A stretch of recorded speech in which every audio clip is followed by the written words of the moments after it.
Assalamualaikum warahmatullahi wabarakatuh. Kami kelompok 5 akan membahas mengenai menulis artikel ilmiah. Sebelumnya perkenalkan anggota dari kelompok 5, yaitu yang pertama Miladia Asna NIM 129, Umi Fatihatur Rahmaniyah NIM 144, Muhammad Nuril Fatoni NIM 149, Intan Lutfiana Zulfida NIM 159. Kelompok 5 akan membahas 3 pembahasan. Yang pertama ada pengertian artikel ilmiah, yang kedua ada jenis-jenis artikel ilmiah, yang ketiga ada sistematika penulisan artikel ilmiah. Pembahasan tersebut akan dijelaskan oleh anggota kelompok 5. Assalamualaikum warahmatullahi wabarakatuh. Saya Muhammad Nuril Fatoni NIM 149 akan memaparkan mengenai pengertian artikel ilmiah. Artikel ilmiah adalah karya tulis yang dirancang untuk dimuat di jurnal atau buku kumpulan artikel. Artikel ditulis dengan tata cara ilmiah sesuai dengan konvensi ilmiah yang berlaku dari hasil pengamatan, tinjauan, dan penelitian dalam bidang tertentu yang disusun menurut metode tertentu dengan sistematika penulisan bersantun bahasa dan isi yang kebenarannya dapat dipertanggungjawabkan. Sedangkan artikel ilmiah menurut beberapa ahli, yang pertama yaitu ada Eko Susilo, memaparkan bahwa artikel atau karya ilmiah adalah salah satu karangan atau tulisan yang dapat sesuai sifat keilmuannya dengan didasari oleh hasil pengamatan, pemantauan, penelitian dalam bidang tertentu, disusun menurut metode tertentu, serta sistematika penulisan yang bersantun bahasa dan isinya dapat dipertanggungjawabkan kebenarannya dan keilmuannya. Sedangkan artikel ilmiah menurut Dwi Loka dan Riana adalah artikel ilmiah merupakan karya seorang ilmuwan yang hendak membangun ilmu pengetahuan, teknologi, dan seni yang didapat melalui literatur, pengalaman, serta penelitian. Sedangkan artikel ilmiah menurut KBBI yaitu karya tulis yang dibuat menggunakan prinsip-prinsip ilmiah dan berdasarkan fakta dari observasi, eksperimen, dan kajian pustaka. Terima kasih. Selanjutnya, saya Miladia Asna NIM 129. Saya akan menjelaskan mengenai jenis-jenis artikel ilmiah. Jenis-jenis artikel ilmiah dibagi menjadi 5, yaitu yang pertama artikel hasil penelitian. Artikel hasil penelitian atau biasa disebut research article merupakan artikel yang diterbitkan dalam bentuk jurnal, baik berupa jurnal nasional maupun jurnal internasional. Artikel hasil penelitian bertujuan untuk membuka wacana diskusi maupun penelitian baru, sekaligus untuk mengetahui apakah teori-teori tersebut layak untuk tetap diikuti atau harus ditinjau kembali. Yaitu artikel non-penelitian. Artikel non-penelitian atau review artikel merupakan artikel ilmiah yang disusun berdasarkan telaah pustaka atau kajian teori. Penulisan artikel non-penelitian ini, penulis terlebih dahulu mengkaji tulisan yang relevan dengan permasalahannya, baik yang sejalan atau yang bertentangan dengan sesuatu yang dianggap benar oleh penulis. Yang ketiga yaitu news article. News article berisi penjelasan dan analisa dari hasil penelitian yang dilakukan.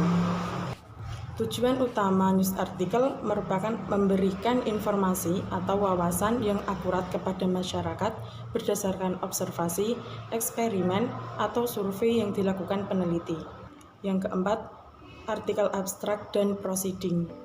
Artikel abstrak dan proceeding merupakan jenis artikel ilmiah yang berisi penjelasan original research yang dipresentasikan pada kegiatan yang ditujukan untuk para ilmuwan atau peneliti untuk berdiskusi dan mempresentasikan hasil dari penelitian yang sudah mereka lakukan. Yang kelima, yaitu obituari, merupakan artikel yang mengulas berita kematian seseorang tokoh ilmuwan yang disertai biografi singkat tokoh tersebut. Tujuan obituari adalah memberikan penghormatan kepada ilmuwan yang bersangkutan atas jasa-jasa semasa hidupnya di dalam pengembangan bidang ilmu yang ditekuninya. Perkenalkan, nama saya Umi Fathiatur Rahmaniah, NIM 144. Saya akan menjelaskan mengenai materi yang selanjutnya, yaitu sistematika penulisan artikel ilmiah. Sistematika penulisan merupakan aturan atau tata cara yang digunakan dalam menulis artikel ilmiah sesuai kaidah yang disepakati. Setiap jurnal ilmiah maupun konferensi ilmiah biasanya mempunyai aturan sistematika penulisan masing-masing. Akan tetapi, secara umum semuanya memiliki kesamaan dalam bagian-bagian utama penulisan, yaitu judul, identitas penulis, abstrak, kata kunci atau keyword, pendahuluan, kajian teori, metodologi, hasil dan pembahasan, kesimpulan dan saran, penghargaan, referensi, dan lampiran. Judul merupakan bagian artikel ilmiah yang pertama kali dibaca dan merupakan identitas yang mewakili isi dari suatu artikel ilmiah. Identitas penulis ini terdiri dari nama, afiliasi, dan alamat email penulis. Letaknya di bawah judul artikel. Untuk abstrak berisi beberapa hal penting. Ada 4. Yang pertama, masalah yang diteliti. Yang kedua, metodologi yang digunakan. Yang ketiga, hasil penelitian. Yang keempat, kesimpulan dan saran. Yang terakhir ada kata kunci atau keyword. Sebaiknya ditulis mengacu kepada istilah yang sesuai dengan topik pembahasan artikel ilmiah. Yang kelima, pendahuluan. Hal-hal yang terdapat dalam pendahuluan antara lain latar belakang, tujuan, manfaat, dan hipotesis. Latar belakang diuraikan alasan peneliti memilih judul artikel. Tujuan diuraikan dalam tujuan penelitian berhubungan dengan judul dan untuk membuktikan teori-teori yang digunakan dalam penelitian. Manfaat yang dibahas mengenai hasil penelitian yang diharapkan dapat berguna bagi peneliti, objek penelitian, masyarakat, dan ilmu pengetahuan. Hipotesis, bentuk pernyataan atau jawaban sementara peneliti dari permasalahan yang akan dibahas karena harus diuji. Yang keenam, kajian teori atau tinjauan pustaka. Kajian teori ini berisi pembahasan tentang teori dan hasil penelitian yang berkaitan atau mendukung dalam penulisan artikel ilmiah. Teori dan hasil penelitian dapat berasal dari jurnal nasional maupun jurnal internasional. Hal ini berguna untuk lebih meyakinkan pembaca agar semakin tertarik membaca hasil penelitian pada artikel ilmiah. Yang ketujuh, metodologi penelitian. Metodologi penelitian berisi tata cara atau aturan yang digunakan untuk melaksanakan riset atau penelitian.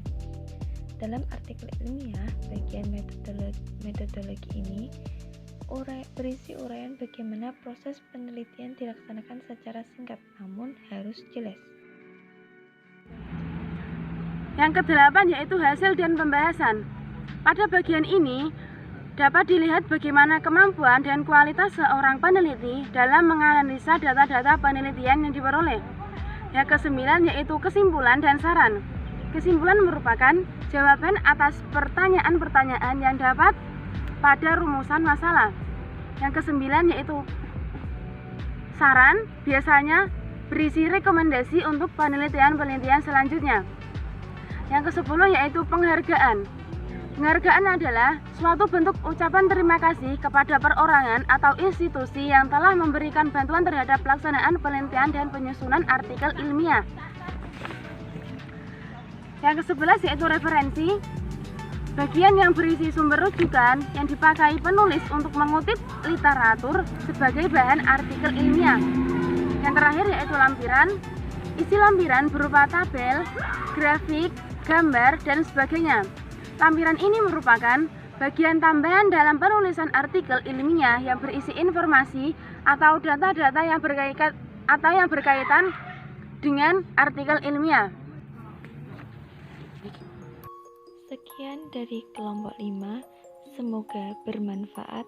Terima kasih. Wassalamualaikum warahmatullahi wabarakatuh.